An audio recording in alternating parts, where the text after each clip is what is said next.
America విధించినటువంటి ఆంక్షలు అనే కంటే కూడా అమెరికాలో తీసుకొచ్చినటువంటి సంస్కరణలు ఇతర దేశాల నుంచి రావడం, ఇష్టం వచ్చినట్టు అక్కడ ఉండిపోవడం, వస్తున్నది విద్యార్థి వీసాల మీదన, లేకపోతే ఉద్యోగ వీసాల మీదన, ఉద్యోగం సంపాదించి అక్కడికి వచ్చి ఆ తర్వాత ఆ ఉద్యోగాలు వదిలేసి వేరే ఉద్యోగాల వేటలో ఉండి చివరికి పాస్పోర్టులు వీసాలు పక్కన పెట్టి ఇష్టం వచ్చినట్టు నడుపుతున్నటువంటి కారణంగా చివరికి సాధారణ ప్రజలైనటువంటి అమెరికన్స్కి అక్కడ ఎలాంటి వసతి దొరకక ఇబ్బంది పడుతున్నటువంటి రోజులు.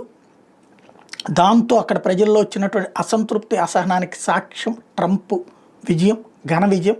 ట్రంప్ తీసుకొస్తున్నటువంటి సంస్కరణలు కూడా అలాంటిదే, డోజ్ తీసుకొస్తున్న సంస్కరణలు కూడా అట్లాంటిదే. చొరబాటుదారులను ఆపారు, అక్రమంగా వచ్చేటటువంటి వాళ్ళని ఆపారు, అలాగే ఇతర విధానాలని కంట్రోల్ చేసుకొచ్చారు. ఇప్పుడు తాజాగా ఓమియో సంస్థ సీఈఓ చెప్తున్నటువంటి లెక్క ఏంటంటే ఈవెన్ యూరప్ దేశాలకు వచ్చేసి అక్కడి నుంచి అమెరికాకి ట్రావెల్ అయ్యేటటువంటి వాళ్ళు కూడా ఎక్కువగానే ఉన్నారు. వాళ్ళు 17% మంది తగ్గారట.